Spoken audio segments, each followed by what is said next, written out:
آتی تھی نا، آج تو رجب کے دوست بھی روتے ہوئے نظر آ گئے ہیں۔ کبھی بھی کسی کو نا اتنا ڈیگریڈ نہیں کرنا چاہیے اور اتنا کم چھوٹا نہیں سمجھنا چاہیے کہ بس میں اس پر حاوی ہو جاؤں گا۔ رجب نے ایمان اور ایمان کے گھر والوں پر حاوی ہونے کی کوشش کی ہے۔ صرف پیسہ آ جانے سے آپ کسی پر ایسے کسی کو ڈیگریڈ یا کسی کو نیچا نہیں دکھا سکتے ہیں۔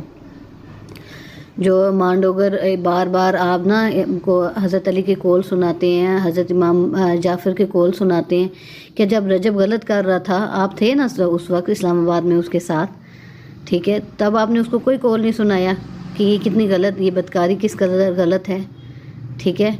اور اب بھی جب وہ دبئی تھا تب بھی آپ اس کے ساتھ تھے، تب بھی آپ نے اس کو کوئی قول نہیں سنایا۔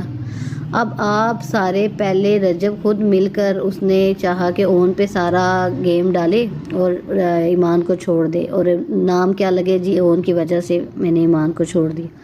اب آپ دوست جو سے ہیں نا، وہ ٹک ٹاک پہ لائف پہ بیٹھ کے تو اون کو کہہ رہے ہیں تھوڑا سہارا کرو، دیکھو فلاں کرو، اس بیچارے کا کوئی قصور نہیں ہے۔ وہ تو پوڈ کاسٹ میں بار بار آ کے کہتا رہا ہے کہ میرا جو سے ہے، میں تو میری سب سے بڑی خواہش ہے کہ میرا بھانجا جو سے اپنے گھر چلا جائے اور میری بہن اپنے گھر چلی جائے۔ اس نے اس پوڈ کاسٹ میں بیٹھ کے 2 دفعہ رجب کو کال کی۔ اب آپ کہتے ہیں جی رجب کو کال کر لے، کچھ نہیں ہوندا، تو اس وقت اس نے کی تھی، تب آپ کے دوست نے کیوں نہیں اٹھائی؟ 1 بار بھی نہیں، 2 بار کی۔ تو اگر آپ لوگ اتنے ہی اچھے ہیں نا، تو آپ اب 5-6 دوست مل کر آنٹی ناہید اور ان کی بابا کو لے کر اور چلے جائیں رجب کے ساتھ ایمان کے گھر۔ کیوں نہیں آپ لوگ جا رہے ہیں؟ کیا آپ لوگوں کے لیے وہ دروازے نہیں کھولیں گے، یا آپ لوگوں کو ڈنڈا ماریں گے وہ، یا کتے چھوڑ دیں گے وہ آپ لوگوں پر؟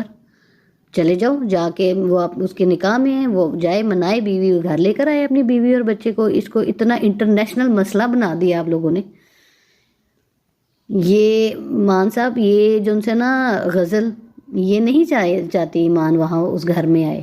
اتنی بدتمیز ہے غزل کہ اس نے سامنے سے لعنتیں بھیجی ہیں۔ آپ کی مدر کو کوئی ایسے لعنت بھیجے؟ وہ جو آڈیو لیک ہوئی ہے، وہ کوئی، میں تو بالکل جانتی ہی نہیں ہوں نا کون ہے ایمان، کون نہیں، جو ولاگز میں دیکھا وہ، میں یہ چیز ماننے کو تیار نہیں ہوں کہ وہ اس کی مدر کی لیک ہوئی وائس نوٹس ہیں۔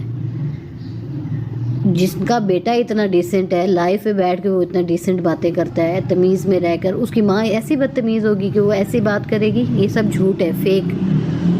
رجب اور اس کی فیملی چاہتی ہیں کسی طرح جو رجب نے جو غلطیاں کی ہیں، زناکاریاں بدکاریاں کی ہیں نا، کسی طرح وہ اون پر اور اس کی مدر کے پہ لگا دے اور ساروں کی اٹینشن ادھر ڈائیورٹ کرا کے نا، تو وہ سچا بننا چاہ رہا ہے۔ ایسا نہیں ہو سکتا نا، ایسے کیسے ہو سکتا ہے؟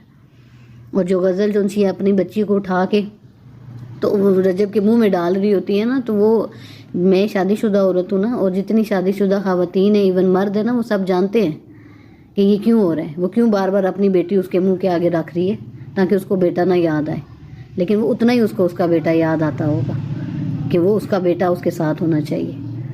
اور یہ جانتی ہے غزل اور اس کی مدر کہ جس دن ایمان اور کیوان اس گھر میں آ گئے، اس دن بس کیوان ہی ہوگا ہر جگہ، اس لیے وہ ان کو اندر آنے ہی، گھسنے ہی نہیں دے رہی ہیں۔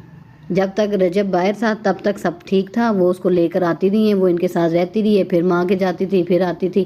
جب رجب آیا تو تب کوئی پکی ناراضگیاں پڑ گئی ہیں؟ کیوں پڑ گئی ہیں؟ آپ لوگ جائیں نا، جا کے لے آئیں ان کو، آپ دوست سارے ملیں، مل کے ساتھ میں رجب کو لیں، اس کی